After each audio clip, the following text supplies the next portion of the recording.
Hello everybody and welcome to another Wardy's Weekly Waffle Farm update. Had a packed programme this week with a huge amount going on, but before we get into that I just wanted to touch on George Eustice, our Secretary of State for Agriculture. He said yet again two unbelievable things are completely rubbish. The most important one was about fertilisers. He said that don't worry folks, just because fertiliser and nitrogen is £1,000 a tonne, you're all right, you've got plenty of organic manures around the country to make up for it. He just hasn't got a clue, because that simply is not true. And the problem we've got if we're not careful is that we won't be planting crops this autumn, because how are we going to get a return from it with nitrogen at £1,000 a tonne and red diesel at well over £1 a litre? There's something needs to be done. Anyway, this week's update, we look at spring beans. We load the last of our few spring beans out. I also finally go into detail about our direct drilling day, the machines we have, so there's about a 6-minute video on that. We also start soloing land for this year's sugar beet, and also we solo last year's sugar beet. The fields were only just lifted about 3 weeks ago. We also calculate our nitrogen requirements. We have very good relationship with Agri, and you'll see how we do that in relation to testing the nitrogen in the soil. We also carry on with our donations to Ukraine, and next week I'll have a bit of video from MacArthur's depot near Scunthorpe, where our donations are going and they're finally loaded onto lorries. We start planting oats. This here is the field I'm in here. I've got Frank in the background, and this is the field that we had sheep and cover crops on, and we've direct drilled those. Also in London, I was there this week with Forage Aid, looking at the strategy day, and I got a text from somebody at GB News, would I go on the programme? And as I was in London, I popped round to the studio and I've got a little snippet of really good opportunity I had of appearing on GB News live, so that was great. And then also we start putting nitrogen on our wheats this week. We have a look at that and the bowser that we use. Anyway, without any more of me, let's crack on and get into this week's update. We've just got a lorry turned up for the last load of spring beans, variety called Vertigo. These are for seed for other farmers to grow. We've got a pipe under the grain there for ventilation. It makes it a bit tricky. There we are, I've just located that. You can just see it under there.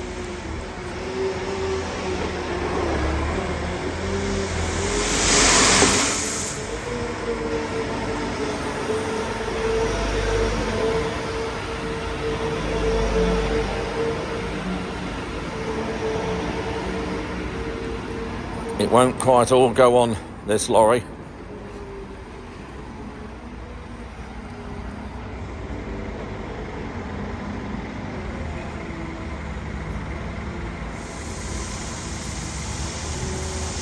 And that pipe is linked to the air tunnel there, and the fan is just through there, the other side outside.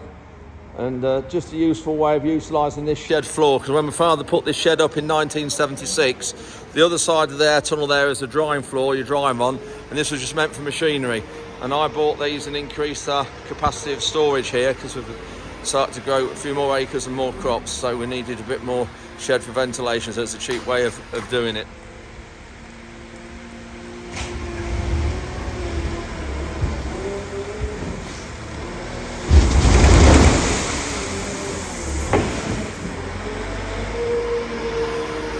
So we need to get a little bit more out there, and then we'll fetch these pipes out, and then we'll be able to clean this up properly. And where those white lines are on the air tunnel, that's when obviously the crops, when these are all buried, you can see the white lines above, and also where the black tape is that side, you can see where they are. We'll sample every load before it leaves. This is the camera on the spear. Brings it. There. And that's the sampler just outside there.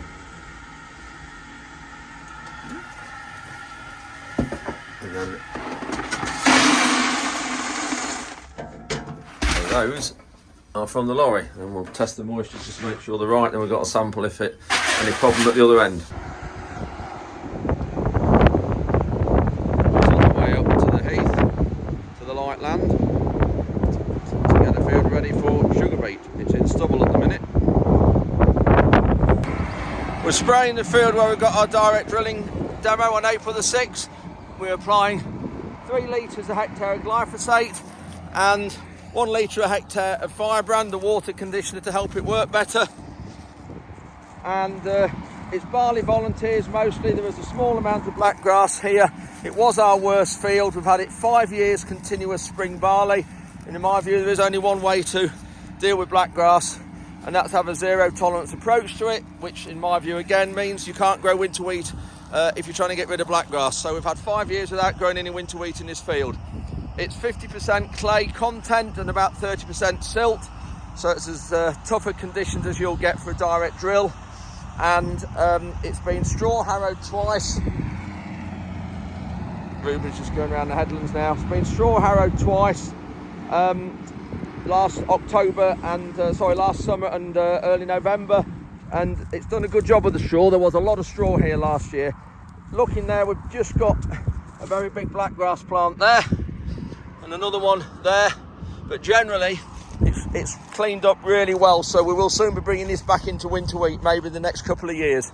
And but I'll go through now the regime and what we're going to do for the direct drilling day and the various drills we're having. But I'll just dig a hole for a start. You can see the soil type. So I'm just going to put the fork in. It's going in quite easily, which is good, and we'll just prise that back like that, just see what we get out of here.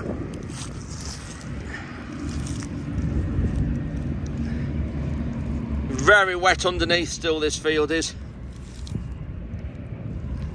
but you can see the type of soil.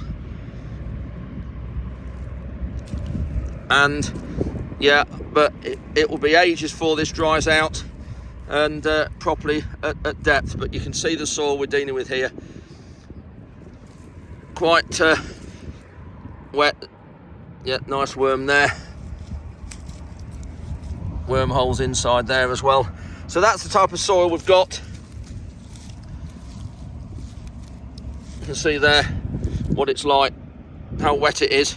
So it'll be a real test for these drills in April the 6th to see whether they close the slot, because that's the problem we have sometimes on our land. So now for the details of our of the day and the drills we're getting. We're having a horse, avatar and sprinter. There might not be quite room for both running, but we'll see how we go on. We've got a Dale Eco, Horizon DSX, Amazon Primera, Weaving Sabertine, Sumo DTS, the Claydon, which is the hybrid, Sky Easy Drill, Simtech T-Sem, and our Simba 8-metre free flow as the sort of comparison, if you like, because that's what we gauge everything by. Now we're going to be drilling spring barley laureate, 400 seeds a square metre. Field's been straw harrowed twice, summertime and autumn last year, so it's undisturbed stubble, I've just seen. Barley volunteers were sprayed off. The soil has been mapped, the field has been mapped, and that will be available to see on the day. We've got sand, silt and clay content and all that. We've also got organic matter content as well, and that will be supplied, and the full map of that. And obviously nitrogen, phosphate and potash and calcium levels. It's been N-min tested, so we know what the N is. Got rainfall figures as well. We need the seed to be a minimum of 30 millimetres deep. We're going to be doing lots of assessments throughout the season, and obviously at drilling we're going to be looking at seed depth and seed placement, and then also speed of emergence after that, and vigour and establishment percentage, and ultimately then we will go to yield as well. We're also going to be looking at tyre pressures. I'm very particular that tractors do not run about on our fields unnecessarily with lots of weight on that they don't need, and tyre pressures too high. So I will be checking tyre pressures to make sure that they are right for the job, and front weights have been removed if that's appropriate as well.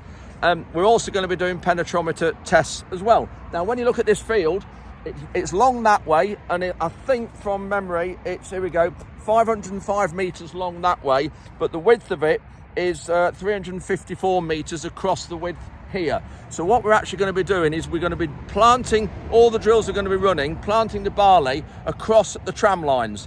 We'll get more plots in going down the length of the field. I think each plot's going to be around about 36 meters wide, so that will give plenty of opportunity to see. We're not going to have the drills running all the time. They'll do a breed up the field and come back. You'll be able to see it, and they'll stop and look around the drill. We're going to run 2 groups in the morning, 2 groups in the afternoon. So everybody who turns up for the morning slot will be split into 2 groups, and then you'll finish with lunch, and then everybody who arrives for the afternoon slot will start with lunch, split up into 2 groups, and then have 2 groups running through the plots. So we did that format with our cultivation day 2 or 3 years ago, and it worked really well. So there'll be plenty of chance to see the drills actually running, putting the seed in the ground, and also the manufacturers talking to you and answering any questions you have. So because we're going to be putting the plots short way on, we will still spray and fertilise the field through the plots, but then at harvest time we're going to be using our combine to actually harvest the plots, or take a cut out of every plot across the field. So yes, there'll be a penalty through going through a tram line, but every single plot of every drill will have the same number of tram lines. So whatever that penalty of yield is, it will be the same across every drill to make it fair. I don't think I've missed anything. The details are on this invite, which I've posted again here. So please look at that. Email Becky at Agri if you would like to come. We're not registering, but we're going to email, please. So email Becky and say whether you'd like the morning or afternoon slot. Link to these times on this invite. I can't think I've missed anything. No, anyway, please, if you have any questions, come back, but please do make use of it if you can. As I said last week, we are limiting it to about 220, 225, because we think 50 in each group, 2 groups in the morning, 2 in the afternoon. We can't physically deal with more than 50 in a group, 55. So first come, first served. When we've got to the numbers, that's it. There'll be no more sort of registrations or no more taken. So please, first come, first served. April the 6th, put it in your diary. Should be a brilliant day, and I'm really looking forward to getting these drills in our field, in our conditions, on our soil type, which I know in the past we've had a problem.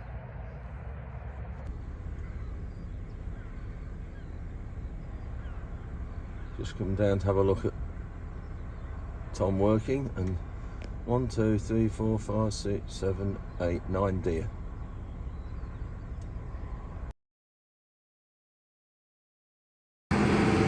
So we're just having a look at Tom cultivating sewage sludge in and for sugar beet. Most people use a plough for sugar beet, but we use a solo and this press. We've done this now for the last sort of 15 years, and it works really well. So we'll start at the front.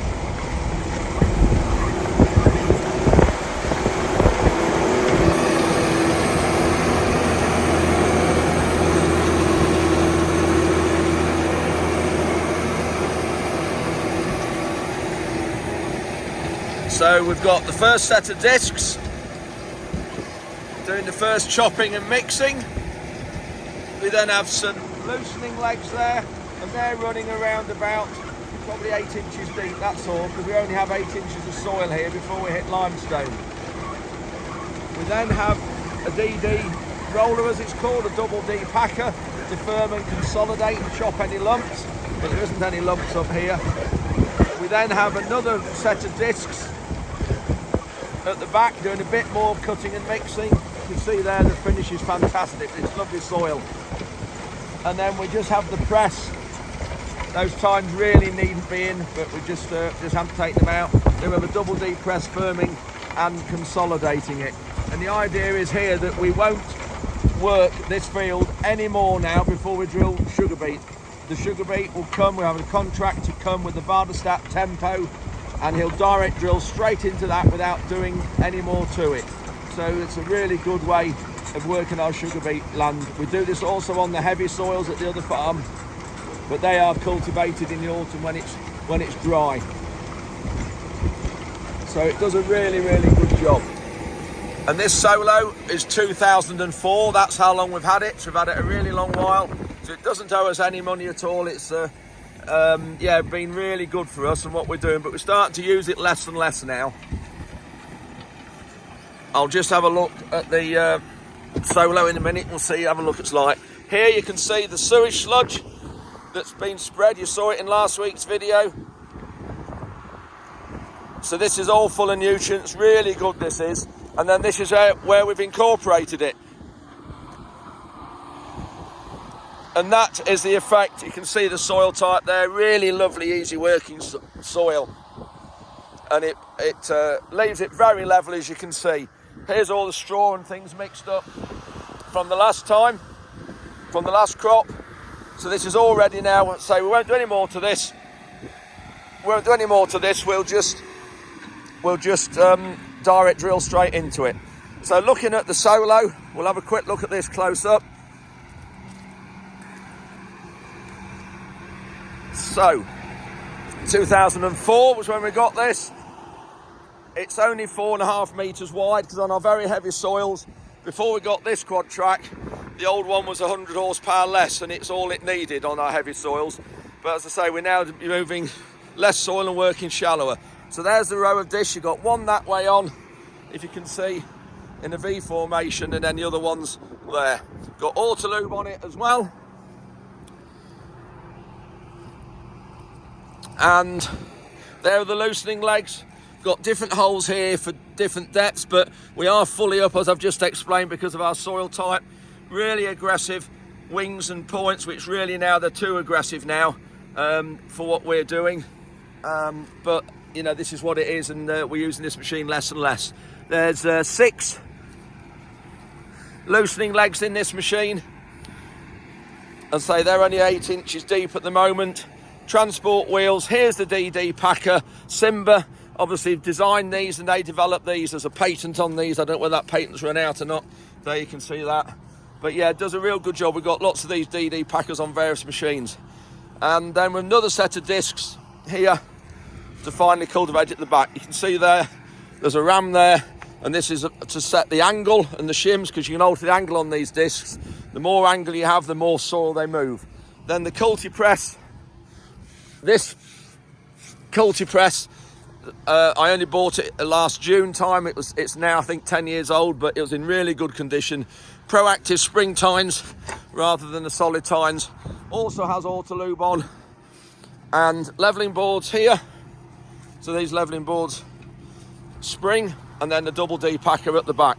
So yeah, that's it. So really good machine, and works really well. Really pleased with what it's done. It's absolutely revolutionised our soil and changed and put our soil in really good conditions, and we are looking at doing less and different things now.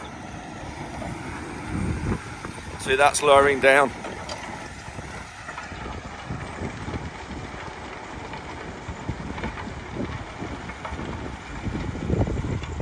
That's the effect.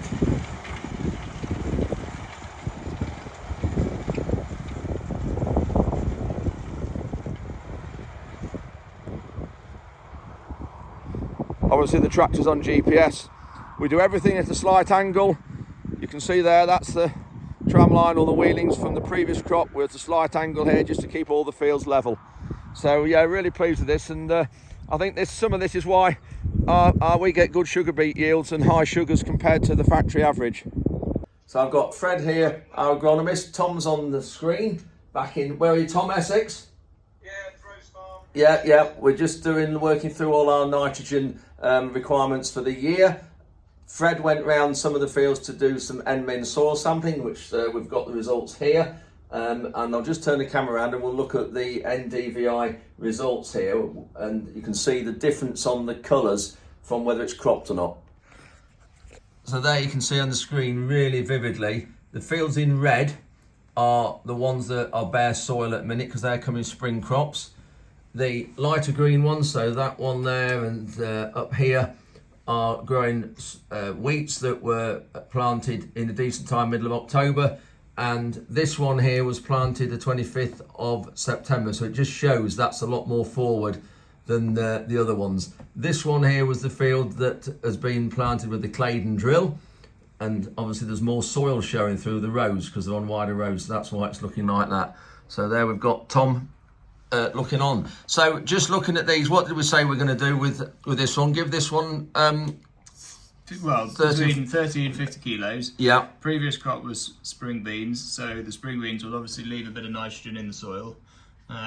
It's come back with a pretty high residual N of about 185 kilos. So it's all about monitoring, not applying too much, so we're not, leaching and putting nitrates into the environment, and making sure we're maximising yield at the same time. Yeah. 116 kilos a hectare. 116 kilograms of nitrogen in the soil. So that's going to be coming in with a recommendation kilos a hectare of 151 kilograms a hectare of N. Right. And interestingly enough, what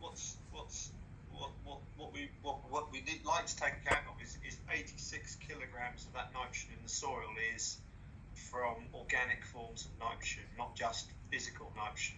It's nitrogen that's going to come available during the growing season. So typically we probably would have been closer to 200 kilos a hectare of N on that field, maybe.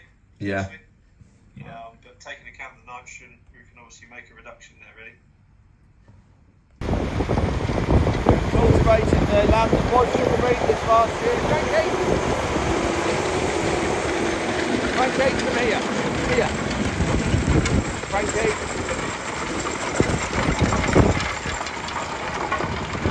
Frankie, here. Doing a really good job. But it's bound to on this really light sandy land. See all the stone in here and the sugar beet harvester wheelings. Even though this is 27 metres long, it's really easy to turn. It all follows itself. Tom's now just missing a breeding tooth for the GPS, because we can't quite turn in on one breed.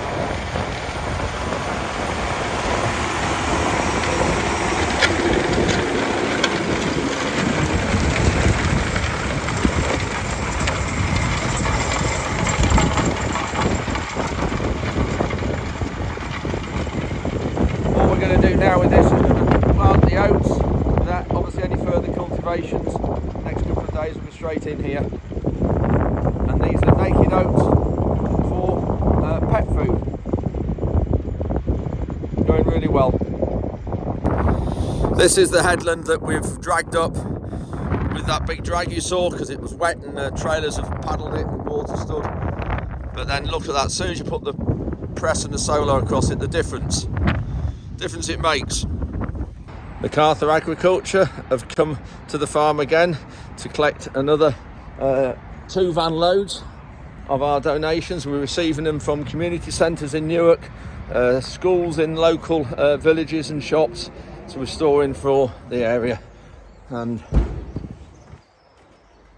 we've got a huge amount of stuff here already going in the van. Lance and Cameron here from MacArthur's are stacking the vans, we're putting all the boxes in for a start, and the loose stuff on top. Huge amount of stuff here has come over the weekend, labelled up. Toiletries there.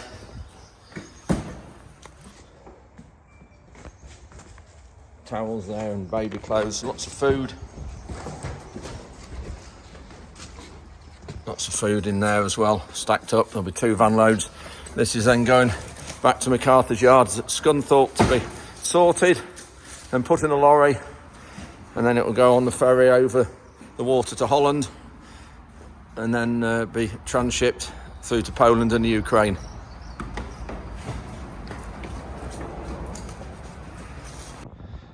We've just started drilling for the spring for the first time this year on the light land. This is a field that we've had sheep on and cover crops that you've seen in my previous videos. We're drilling spring oats, and this is a variety called Oliver, and this is for the pet food market. And the field here we're in, we haven't worked it or cultivated it at all. We're straight into the ground that the sheep have left. It's been sprayed with glyphosate last week, 2 litres a hectare, and that's it. So we'll have a look at the drill running. You can see just here where we've dragged and where it was rutted from beet. Look at the difference there. Right hand side perfect, and the left hand side where we've dragged it and solared it, taking beet into the yard. Big difference.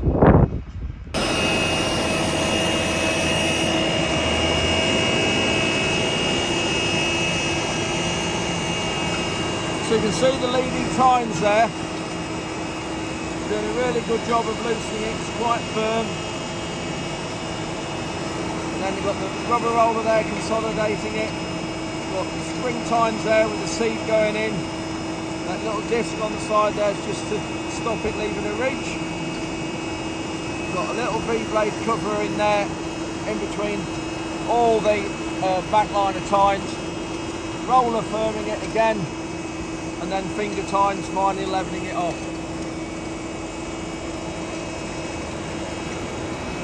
Doing a really, really good job.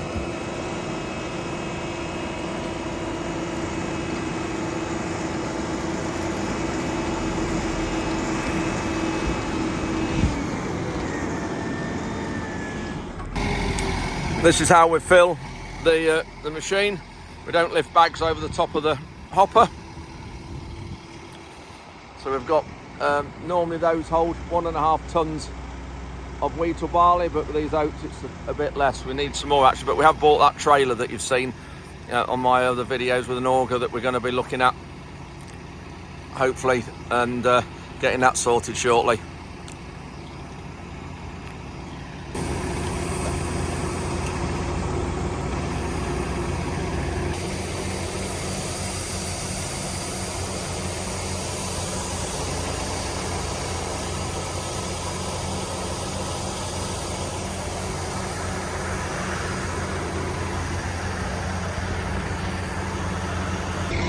That's it, that's hopper full.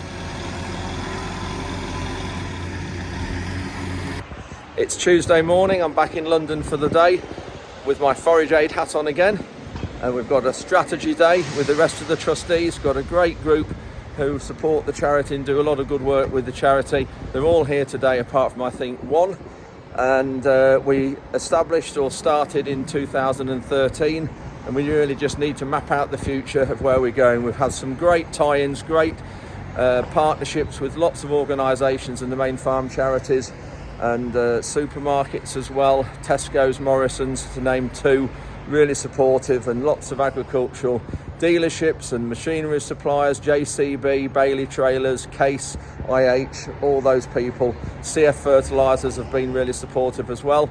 So we're just going to have a day here with the rest of the trustees to map out our future and see where we go. I'm arrived now, looks like at the CLA office, that's where we are. So thank you to the CLA for the loan of their one of their buildings today.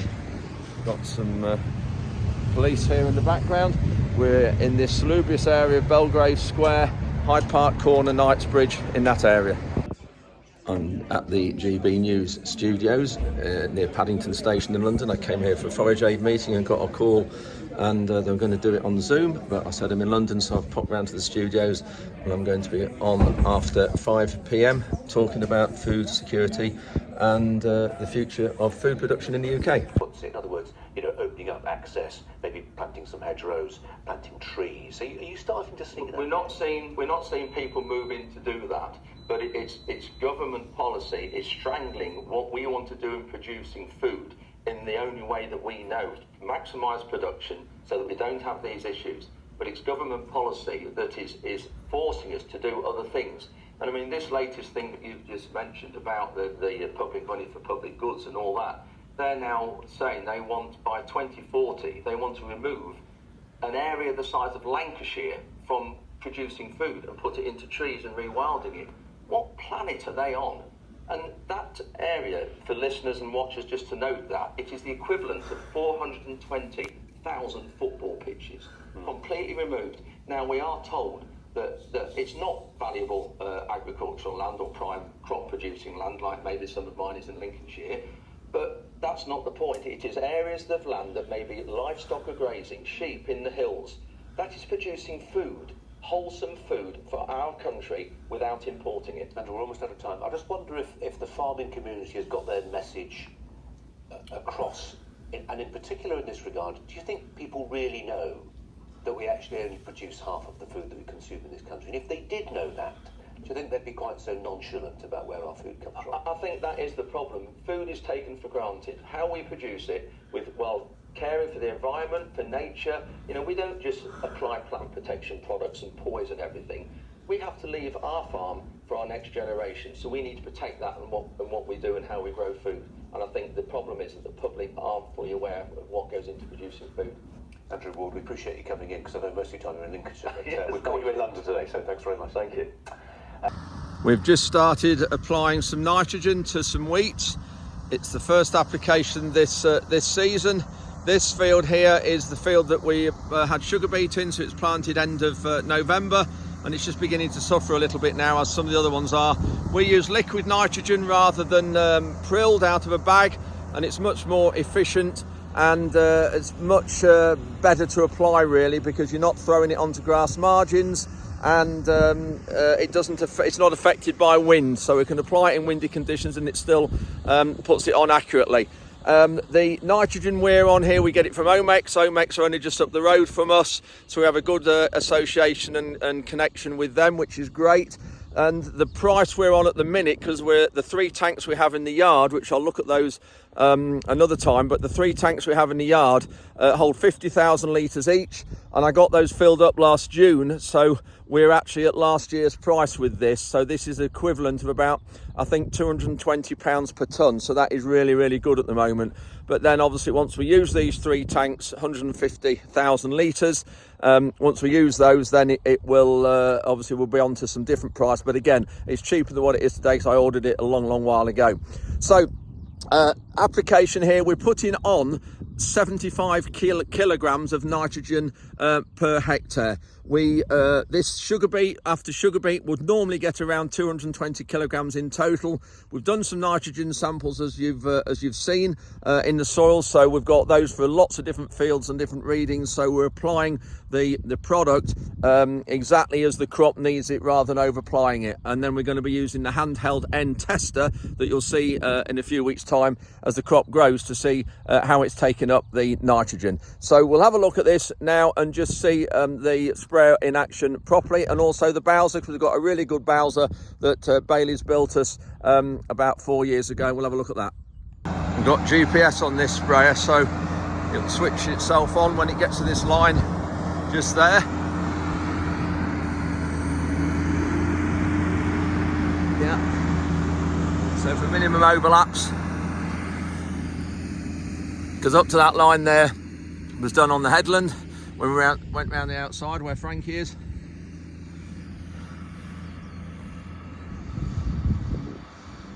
So just pulled up to the Bowser to put some more in.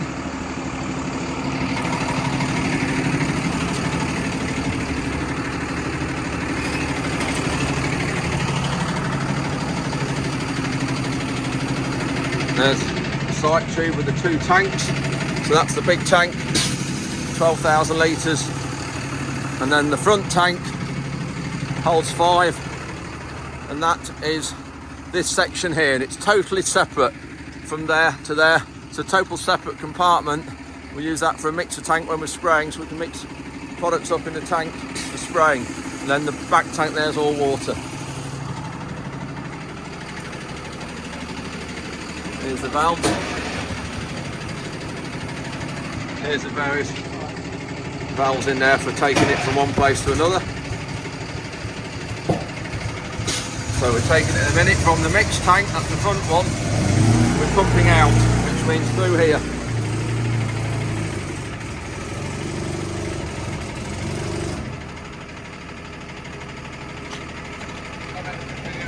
That's a good sign.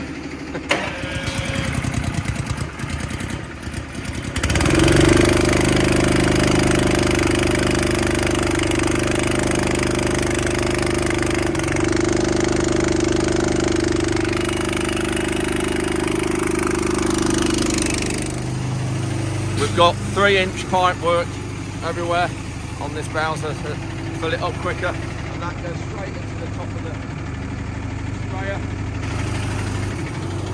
And then we can look on the side, and this will tell us how much is going in.